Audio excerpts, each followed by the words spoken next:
there is nothing, an occupation or anything for that matter, that in and of itself is a higher or a lower vibration than something else.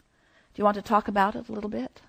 Yes, I was wondering, is it, so it's not the occupation itself, is it really the exhilaration that you feel that's the barometer of whether you're in the right spot for yourself? If you're feeling exhilarated and alive, you're on the right path, and if you're feeling other emotions, you may want to choose another career direction.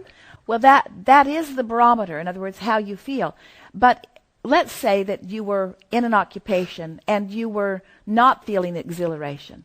That in and of itself would not mean that it's the wrong path, or even that it's the wrong thing for you to be doing, or the wrong thing for anyone to be doing. It just means that something that you are focused upon within it is out of alignment with the way the source within you sees it.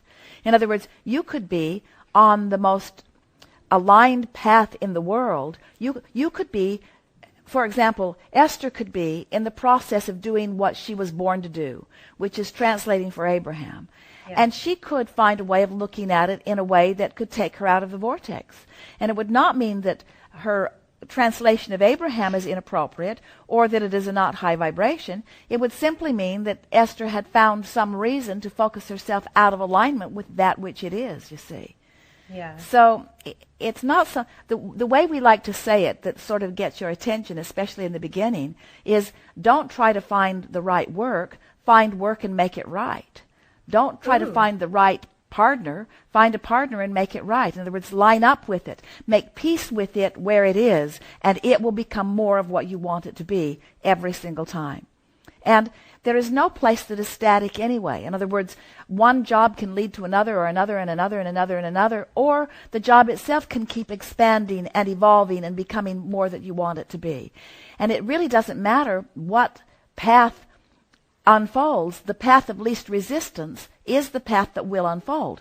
And by that we mean the path that you let unfold is the one that unfolds. So it's only your hang-ups or your limited beliefs that hold things back, you see.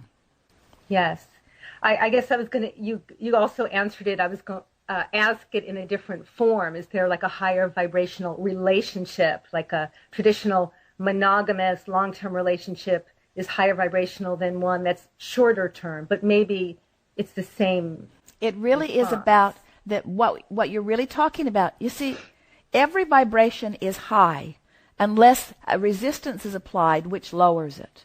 Okay. And the resistance that is applied is always doubt or concern, something that you're pushing against. So people are always wanting there to be some giant right or wrong, the right job or the right way of going about things. But you are the creator of your experience. Yes. And there is not a standard of what is right and what is wrong. There is only a standard of whether I'm aligned with what I've put out there or whether I am not. And here's the thing, because we can feel troubling thoughts coming up from all around, and we want to clarify what we just said.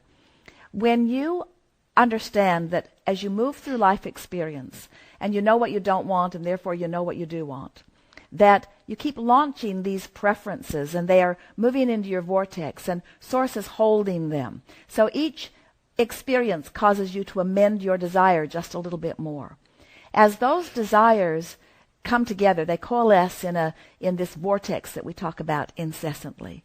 As those desires come together, then your work is to find a vibrational path to them. So if you're joyful, the path is wide open. And it can happen quickly and come from a lot of different directions. But if you have limitations that you have placed, in other words, well, I like that, but I don't like that, and I like that, but I don't like that, and I like that, but I don't like that, then what happens is you through your preferences, limit, which isn't a bad thing, the path. So the path can be more resistant under some conditions than others. So what we're getting at here is that the vortex and law of attraction and your inner being and all of the powers that be are delivering to you all of the wonderful stuff you want to the degree that you are willing to allow it. So you just want to keep talking yourself into allowing it by saying, I deserve this, and good things are coming to me, and life is supposed to be fun, and I'm supposed to feel good in my work, and my work is supposed to uplift me, and I'm supposed to be able to uplift other people, and I want to have fun in my work, and I want to feel fulfilled in it. And as you continue to talk to yourself in these ways, the path of least resistance will become less and less resistant, so that more opportunities can reveal themselves to you from more directions, which is really what gives you a more expansive and more exhilarated life.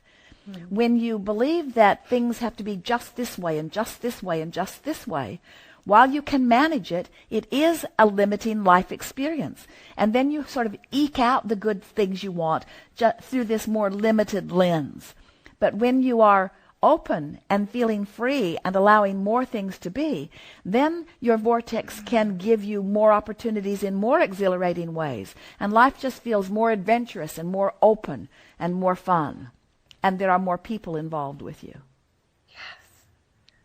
That was excellent. Co-creating is such an interesting thing because often it feels like there is something other than you that is affecting what is coming to you.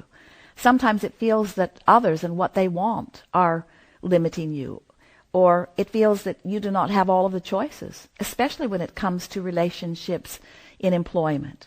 It feels to you like your employer is calling the shots, or like the job description is making more decisions than you are able to make on your own.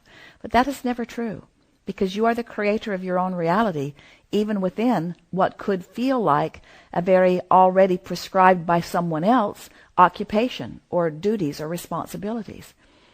What you begin to discover once you begin to allow yourself the flexibility of looking for positive aspects wherever you are, is that your job, your career, your employment will expand to meet your expectations.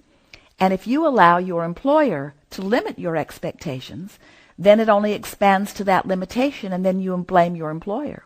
But you have the ability to expect beyond what is. You have the ability to expect beyond your job description or your job guidelines.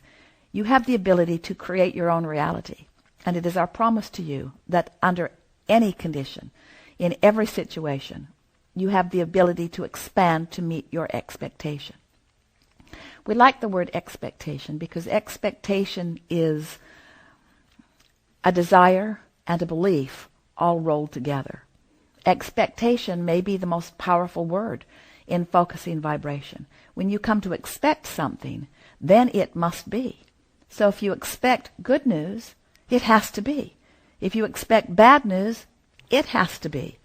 If you expect fun in the workplace, it has to be. If you expect oppression in the workplace, it has to be.